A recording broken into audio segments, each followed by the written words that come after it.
Hello my beautiful souls, welcome to my YouTube channel tarot with Shivi triple A. Dear, कैसे हैं आप सभी लोग? आई होप आप सभी लोग बहुत अच्छे हैं, बहुत अच्छे से अपने नवा कर रहे हैं। चैनल पर आए तो रिक्वेस्ट करूंगी सब्सक्राइब करें इस चैनल को। वीडियो पसंद आता है तो लाइक दिस वीडियो। गाइस, एक जनरल कलेक्टिव और टाइमलेस रीडिंग है, आपसे जितना रेजोनेट करे उतना रखिए। एंड ये reading married, unmarried, male female सभी ज़ोडिएक साइंस के लिए भी। चलिए शुरू करते हैं, आपकी रीडिंग देखने का प्रयास करते हैं। आपके पार्टनर इस वक्त आपको लेकर क्या सोच रहे हैं, क्या करंट एनर्जीज हैं आपके व्यक्तित्व, आपकी खूबसूरती पर उनके सॉलिड वाले विचार। चलिए देखने का प्रयास करते हैं। प्लीज गाइड कीजिए एंजल्स, मेरे जो भी व्यूअर्स उनकी पार्टनर्स की करंट एनर्जीज क्या हैं, मेरे व्यूअर्स की व्यक्तित्व पर उनके क्या विचार हैं।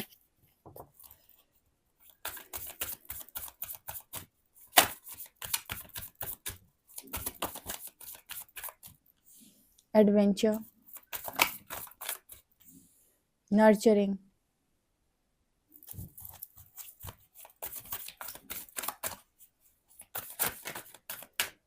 Protection,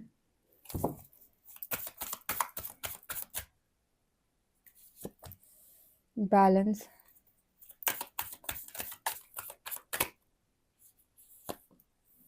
clarity.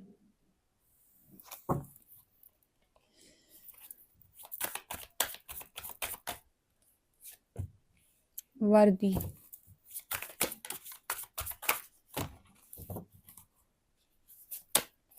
एवोल्यूशन,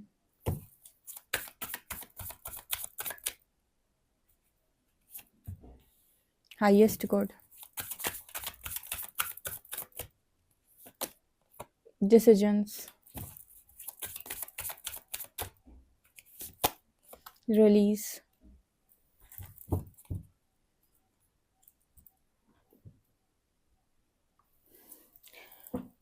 ओके, तो आपके पार्टनर आपको क्या बोलने का प्रयास कर रहे हैं? आपकी सबसे पहले तो यहाँ पर एडवेंचर की एनर्जी। आपके पार्टनर एक चीज़ तो आपसे बोलना चाहते हैं इस वक्त, और आपकी व्यक्तित्व पर उनके जो विचार, उसमें पहली चीज़ जो नज़र आती है वो कहते हैं आपसे कि आप इतने ज़िद्दी इंसान हो, इतने ज़िद्दी इंसान हो कि मतलब आप वो इंसान हो जो किसी के साथ भी लड़ जाएगा, झगड़ जाएगा अपने हक के लिए, ठीक है, अपनी वर्थ के लिए। क्योंकि आप इस दुनिया के अंदर एक ऐसे व्यक्ति हो जिसे कुछ मिले ना मिले, उसे उसकी वर्थ चाहिए। I know my own worth, adventure, और इसी कारण से आपने अपनी लाइफ को एडवेंचर लाइफ बना कर रखा हुआ है। जैसे बहुत अच्छे एग्जाम्पल के साथ इस चीज़ को समझाती हूँ। ये जो लाइन निकल के आई है, मान लीजिए दो इंसान हैं, ठीक है, तो हस्बैंड और वाइफ। तो बहुत जगहों पर ऐसा होता है कि कनेक्शन बना रहता है आपस में, भले ही कोई प्रेम ना हो दोनों के, हस्बैंड वाइफ के, लेकिन क्योंकि वाइफ निभा रही है या हस्बैंड निभा रहा है, दोनों एक दूसरे की बदतमीजियों को बर्दाश्त कर रहे हैं, ठीक है। स्पेशली किसी एक व्यक्ति की बदतमीजी को बर्दाश्त किया जा रहा है सॉलिडली, चाहे वो वाइफ करे चाहे वो हस्बैंड करे, तो वो कनेक्शन कॉन्टिन्यूस ऐसे ही चलता रहेगा। जैसे बहुत जगहों पर आपने देखा कि जो लेडीज़ है होती हैं या फिर जो वुमेन होती हैं, अगर वो मार खाती रहती हैं, कनेक्शन चलता रहता है, इन लॉज प्रेशर बनाए रहते हैं, उसी तरीके से कहीं कहीं पर हस्बैंड भी ऐसे होते हैं जो अगर कुछ बोलते नहीं हैं, प्रेशराइज़ बने रहते हैं, कुछ भी नहीं कहते, कनेक्शन बना रहता है, बहुत ज़्यादा खटपट होने के बाद भी उसमें कोई चीज़ बिगड़ती नहीं है। लेकिन उन दोनों में से किसी एक ने भी स्टैंड ले लिया अगर अपने लिए, ठीक है, जिस पर अत्याचार हो रहा है, अगर उसने एक ने भी स्टैंड ले लिया, फिर लाइफ क्या हो जाएगी? एडवेंचरस लाइफ हो जाएगी। स्टैंड जैसे ही वो लिया, उसने कहा कि मेरी वर्थ है, आप मुझे ऐसे ट्रीट नहीं कर सकते, वहीं से कलेश होना चालू, ठीक है। तो अपने आप में स्टैंड लेना भी एक बहुत बड़ी चीज़ है, क्योंकि उसके बाद के जो चीज़ें होंगी या उसके बाद के जो सिचुएशन होंगी, उसको हैंडल करना, उसे फेस करना बहुत ज़्यादा आसान चीज़ नहीं होती है। इसीलिए तो लोग बाग डाइवोर्स लेने से या फिर किसी भी तरीके की चीज़ों से पहले के टाइम में बहुत ज़्यादा डरा करते थे। तो जो ज़्यादातर वुमेन होती थी या फीमेल्स होती हैं थी, बहुत अत्याचार सहती रहती थी, मार पिटाई सहती रहती थी। आज के टाइम में ऐसा नहीं है। आज के टाइम में अगर कोई भी इंसान कुछ बोलने जाता है तो सामने वाला जो है वो उस चीज़ को अपने ऊपर टॉलरेट नहीं करता है और ना ही उन चीज़ों को सहता है, क्योंकि वो अपना स्टैंड लेता है। स्टैंड लेने के बाद आपको पता है कि उसका एक ही रिजल्ट निकल के आता है, ब्रेकअप या फिर डिवोर्स। ऐसे केस में एडवेंचरस लाइफ हो जाती है उस व्यक्ति की जिसने भी ये फैसला उठाया या कदम उठाया, लेकिन वो एक लीप ऑफ फेथ ज़रूर लेता है यूनिवर्स के नाम पे, क्योंकि आप बहुत ज़्यादा लंबे समय तक कंट्रोल नहीं कर सकते। आज के टाइम के जो लोग हैं वो कंट्रोल होना पसंद नहीं करते। तो आप भी कुछ उसी तरीके के इंसान इस पर्सन को लगते हो जिसमें लिखा है I know my own worth. आप अपनी वर्थ जानते हो। अगर कोई आपके वर्थ के खिलाफ जाकर आपको ट्रीटमेंट देता है और आपसे कहता है कि आपको मेरे साथ रहने के लिए हर तरीके की चीज़ों को फॉलो करना पड़ेगा, जो मैं चाहता हूँ, जैसा मैं चाहता हूँ, जैसे मैं चाहती हूँ, जैसे मैं करवाना चाहती हूँ। अगर इस तरीके की चीज़ें आपके अंदर, आपके पार्टनर के अंदर हैं, देन वो आपसे बोल रहे हैं कि आप ऐसे व्यक्ति हो जो अपनी वर्थ को ही चुनेगा, भले ही लाइफ में कितना तूफान आ जाए। क्योंकि अगर आप स्टैंड नहीं लेंगे, सारी चीज़ें चलती रहेंगी दुनिया की नज़रों में, भले ही आप दोनों खुश हो या ना हो। लेकिन जहाँ आप स्टैंड लोगे, दुनिया आपको देखने लगेगी, ओ माय गॉड ये क्या कर लिया, अरे कनेक्शन का क्या हुआ, रिश्ते का क्या हुआ। सारे लोग नज़रों में आ जाएंगे, सब लोगों की नज़रों में आप आ जाओगे बेसिकली।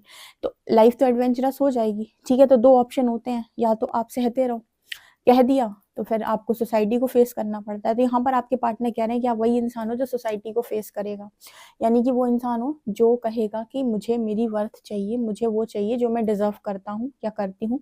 अननेसेसरी की चीज़ों को सहा नहीं जाएगा, जो चीज़ें सहने लायक हैं, जो चीज़ें टॉलरेट करने लायक हैं, जो चीज़ें एडजस्ट करने लायक हैं, जिन जिन चीज़ों में कॉम्प्रोमाइज़ करने लायक हैं, जो चीज़ें लायक होती हैं, वो एक समझदार व्यक्ति वैसे भी करता है।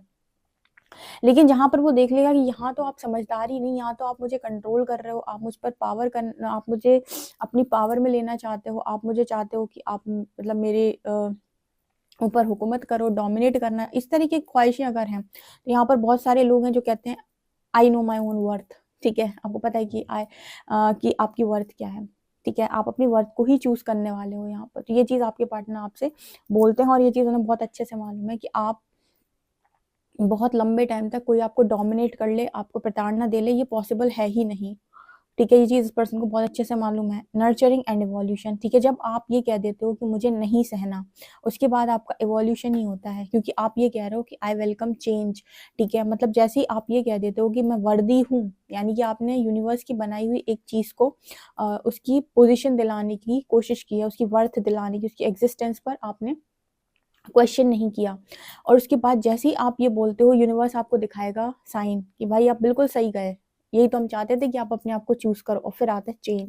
देखो, ये चीजें बिल्कुल आसान नहीं होती। एक कंफर्टेबल लाइफ जीना बहुत इजी होता है, लेकिन लोगों को फेस करके एक बदलाव वाली जिंदगी को जीना बहुत मुश्किल होता है। तो हर कोई इस चीज को नहीं जी पाता है, या हर कोई इस चीज को नहीं कर पाते, इसलिए वो सहता रहता है। आपको कोई नहीं कह रहा सहो, आप जाकर स्टैंड ले सकते हो, पर स्टैंड लेने के बाद जो चीज़ें आपको फेस करनी पड़ेंगी वो बहुत ज़्यादा आसान नहीं होती हैं। तो जैसे ही आप अपनी वर्थ को चूज़ करते हैं, आपकी लाइफ के अंदर एक चेंज आता है। तो आपके पार्टनर आपको ये भी बोल रहे हैं कि अ, आपके अंदर बहुत ज़्यादा डिविनिटी है, बहुत ही ज़्यादा डिविनिटी। वो लोग जिन्होंने आपको पास्ट में आपकी एग्जिस्टेंस पर क्वेश्चन उठाए होते हैं, वो सारे लोग आपको सलाम करते हैं उसके बाद, जब आप चेंज को एक्सेप्ट करते हो, जब आप अपने अंदर की डिविनिटी को जगाते हो। क्योंकि देखो, हम सिर्फ बॉडी नहीं है। ठीक है, हम सिर्फ बॉडी नहीं है, हम सोल है। और सोल परमात्मा का अंश है, परमात्मा का अंश है, तो उसके पास अथाह पावर है, शक्ति है उसके पास। उसने पहचानी नहीं, वो बात अलग है, क्योंकि बॉडी में आकर उसने खुद को लिमिट कर लिया, उसकी सर्कमस्टांसेस की वजह से, उसके बचपन की चीज़ों की वजह से, वो कैसी फैमिली में पैदा हुई, कैसे पैसे में पैदा हुई, उसकी वजह से वो अपने आप को लिमिट कर लेती है। जिस वक्त वो सोल कॉलिंग उसकी आती है और वो सोल मना कर देती है सहने से, उसके बाद उसके अंदर की डिविनिटी जागती है। उसके बाद वो हर चीज़ क्रिएट कर सकती है जो उसने कभी पहले सोचा ना हो। एंड यहाँ पर चेंज मैसेज आ रहा है चेंज का, आई वेलकम चेंज। तो मुझे ऐसा लगता है कि आप में भी काफ़ी सारे लोग ऐसे हैं जो चेंज को एक्सेप्ट कर लेंगे, लेकिन कॉम्प्रोमाइज़ नहीं करेंगे, और डोमिनेट तो कोई भी नहीं कर सकता उनको। स्पेशली अगर मैं आपको बताऊँ, अगर आप में थोड़ा सा भी डिवाइन फेमिनिन वाला गुण है, लाइक आपके अंदर माँ काली की थोड़ी सी भी एनर्जी है, ठीक है, पास्ट लाइफ में आपने कभी माँ काली की साधना की है, फिर तो बहुत मुश्किल है कि आप इन चीज़ों पर, जहाँ पर आप गलत मतलब जहाँ पर आप गलत नहीं है वहां पर भी आप सहें, बहुत मुश्किल है।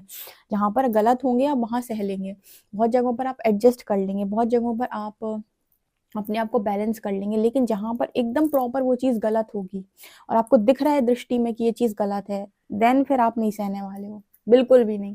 फिर तो मतलब वही होता है कि चेंज, आई वेलकम चेंज। ठीक है, तो यहाँ पर प्रोटेक्शन की एनर्जी, आपके पार्टनर आपको बोलते हैं कि आपके साथ ना प्रोटेक्टेड फील करते हैं, और कहीं ना कहीं इस पर्सन को ऐसा फील होता है कि आप प्रोटेक्टेड रहते हैं यूनिवर्सल एनर्जीज के द्वारा। इस पर्सन को ये चीज़ भी फील होती है ना, आपके साथ रहकर ये चीज़ फील की है कि आप सेफ रहते हैं हमेशा, आपको कोई ना कोई प्रोटेक्ट किए रहता है। और आपके साथ भी जो लोग रहते हैं वो हमेशा सेफ फील करते हैं, प्रोटेक्टेड फील करते हैं। ठीक है, कभी सोचा है आपने ये कैसे होता है? मैंने एक बार अपने दूसरे वाले चैनल की रीडिंग पर ये चीज़ शेयर की थी कि आप किसी को प्रोटेक्शन दे सकते हैं क्या। देखो, एक व्यक्ति जब कोई साधक होता है, जैसे गुरु होता है, हम गुरु से ही समझाते हैं आपको। जैसे मान लीजिए गुरु होता है ना, तो गुरु क्या करता है कि गुरु जब बहुत सारे उसके शिष्य होते हैं, तो गुरु ने जो भी साधना की होती है, जो भी तप से चीज़ों को अर्जित किया होता है, वो अपने जो भी उसका शिष्य होता है उसको उनके अंदर वो चीज़ों को ट्रांसफ़र कर देते हैं। और क्योंकि उनकी साधना बहुत प्रबल है तो उनको रक्षण देना भी आता है, ठीक है? जो भी व्यक्ति की साधना प्रबल होती है वो दूसरे व्यक्ति को रक्षण दे सकता है, ठीक है? जैसे आपकी साधना बहुत अच्छी है, तो आप अपनी फैमिली के लिए प्रोटेक्शन माँग सकते हो कि मेरी फैमिली प्रोटेक्टेड रहे, मेरा पार्टनर प्रोटेक्टेड रहे। हाँ, तो यूनिवर्स आप क्योंकि आप साधना कर रहे हो, आपकी वो चीज़ ख्वाहिश है, तो उस चीज़ को यूनिवर्स कंसीडर करता है। उसी तरीके से जो तप करते हैं, जो गुरु होते हैं, वो भी अपने शिष्य को प्रोटेक्शन दे सकते हैं। तो कोई भी आपके ऑरा फील्ड में आएगा, ठीक है, तो आप प्रोटेक्ट कर सकते हो। प्रोटेक्ट आप कर सकते हैं, वही व्यक्ति प्रोटेक्ट कर सकते हैं जो साधक बहुत अच्छा है, जो साधनाएँ बहुत ज़्यादा करता है। ऐसा व्यक्ति अगर किसी के लिए प्रे करता है कि भगवान ये इंसान ये चीज़ प्रोटेक्ट रहे, तो वो चीज़ प्रोटेक्शन में आ जाती है। यूनिवर्स भी उन चीज़ों को प्रोटेक्ट करते हैं, ठीक है? तो प्रोटेक्शन दे सकता है एक इंसान। वो लेकिन तब ये पॉसिबल है जब उसने अपने अंदर की दिव्यता को जगाया हो और उसने बहुत ज़्यादा तप किया हो, ठीक है? पहले के टाइम में आपने देखा होगा ना, ऋषि मुनि तपस्या करते थे, फिर किसी को पानी लेकर हाथ में जल लेकर हाथ में श्राप दे देते थे, तो वो लग जाता था। इसीलिए लग जाता है क्योंकि तप बहुत ज़बरदस्त था उनका। उसी तरीके से यहाँ पर एनर्जी निकल के आ रही है। Highest good, I am a conduit, यहाँ पर नज़र आता है कि आपके पार्टनर को हमेशा ऐसा लगता है कि आप वो कार्य करते हो जो दुनिया में कोई नहीं चुनेगा, वो काम आप चुनते हो। दुनिया में जो चीज़ों से लोग भागते हैं, उन चीज़ों को आप करते हो। ठीक है, आप हमेशा उन कामों को करना पसंद करते हो जो चीज़ आपको लगता है सही है। भले ही दुनिया आपको समझाती रहे कि ये नहीं ये सही है, ये नहीं ये सही है, आप हमेशा वही करते हो जो आपको लगता है कि सही है, जो आपकी इनर कॉलिंग होती है। ये चीज़ भी इस पर्सन ने आपके साथ रहकर बहुत अच्छे से जानी हुई है। Balance, my needs will be met. एक बैलेंस लाइफ कैसे जी जाती है आपके पार्टनर ने आपसे सीखा है। एंड ऑल्सो डिसीजन की भी एनर्जी, परफेक्ट एक्शन कैसे लिया जाता है ये भी आपके पार्टनर ने आपसे सीखा है। परफेक्ट एक्शन क्या होता है, बैलेंस लाइफ क्या होती है? बैलेंस लाइफ वो होती है जहाँ पर आप दूसरों से एक्सपेक्टेशंस कम रखते हो और हमेशा अपनी लाइफ में अपने आप को बनाने का प्रयास करते हो, अपने आप से अपने आप को खुश रखने का प्रयास करते हो। सुख आए दुख आए नॉर्मल रहते हो, किसी को कलेश में नहीं डालते, ना ही ज़्यादा किसी के साथ कलेश करते हो।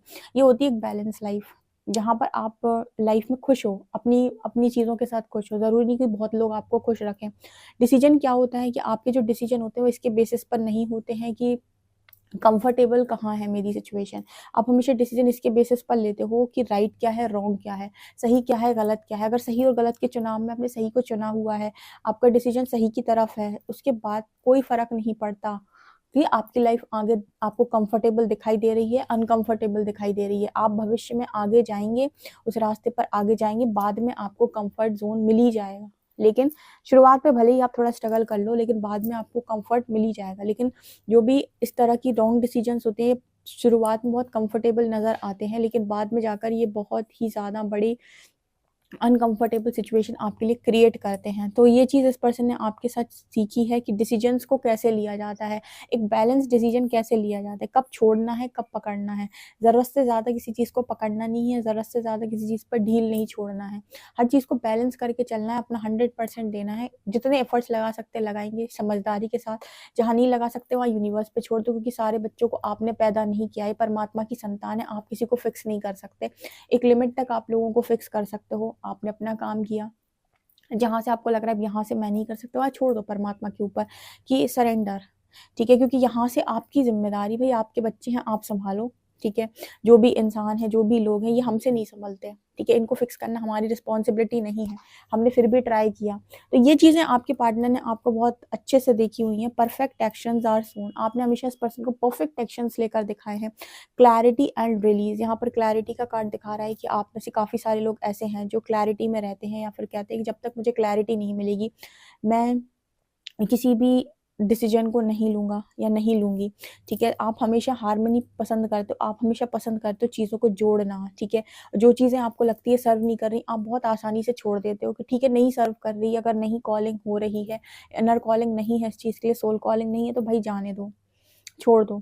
लेकिन जब तक आपको क्लैरिटी नहीं है, आप काम नहीं करोगे। ये आप लोग बहुत अच्छे से करते हो, जो कि आपके पार्टनर को मालूम है कि आप क्लैरिटी के साथ ही काम करते हो, ठीक है ना? तो ये चीज़ें आपके पार्टनर ने बहुत डीपली आपके अंदर ऑब्ज़र्व करके रखी हैं। 1-2 कार्ड्स लेते हैं हम। एक ही कार्ड लेंगे।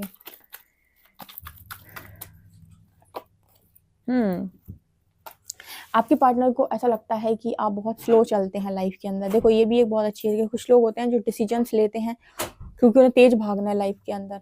पर समझदार व्यक्ति वही होता है जो सोच समझ कर डिसीजन ले। अब इसीलिए आपको यहाँ पर बहुत अच्छी बात बताती हूँ, जो सैटर्न वाले लोग होते हैं या जिनको सैटर्न रूल करते हैं, ऐसे लोगों के कामों में डिले पता क्यों होता है? क्योंकि सैटर्न जो है हर चीज़ कर्म के आधार पे करवाते हैं। तो कर्म के आधार पे करवाएँगे तो ऑब्वियस सी बात है कि भविष्य बहुत सुनहरा होगा, बहुत अच्छा होगा, ठीक है? लेकिन यहाँ पर चीज़ों में डिले होगा, चीज़ें सीख-सीख के होंगी, लर्निंग के बाद होंगी, ठीक है? उसी जगह पर राहु जो है वो क्या करते हैं, बहुत फ़ास्ट चीज़ें दिला देते हैं। एक रात में आपको स्टार बना सकते हैं, बहुत सारी चीज़ें। लेकिन भविष्य में क्या होगा, क्योंकि ये आपका मतलब इंस्टेंट एक्शन है, तो ज़रूरी नहीं कि ये भविष्य में आपको बहुत सुखद करे, ठीक है? तो इसलिए आपके पार्टनर को ऐसा लगता है कि आप ऐसे व्यक्ति हो जो बहुत स्लो चलता है ज़िंदगी के अंदर, पर स्लो चलता है, परफेक्ट चलता है। आपका पार्टनर तेज चलता है लेकिन गलत चलता है। बात क्या हुई? समझदार वही हुआ ना जो स्लो गया। और आप स्लो भी इसीलिए चलते हैं क्योंकि आप ज़्यादातर समय अकेले रहते हैं। ये जो ईश्वर के साथ रहेगा वो थोड़ा स्लो चलेगा लेकिन परफेक्ट चलेगा, ठीक है? तो ये चीज़ें निकल के आ रही हैं। आपसे कितना रेजोनेट करती है ज़रूर कमेंट सेक्शन में बताएं। पर्सनल रीडिंग के लिए व्हाट्सएप कर सकते हैं। वीडियो पसंद आए तो like this video, subscribe my channel. Thank you guys.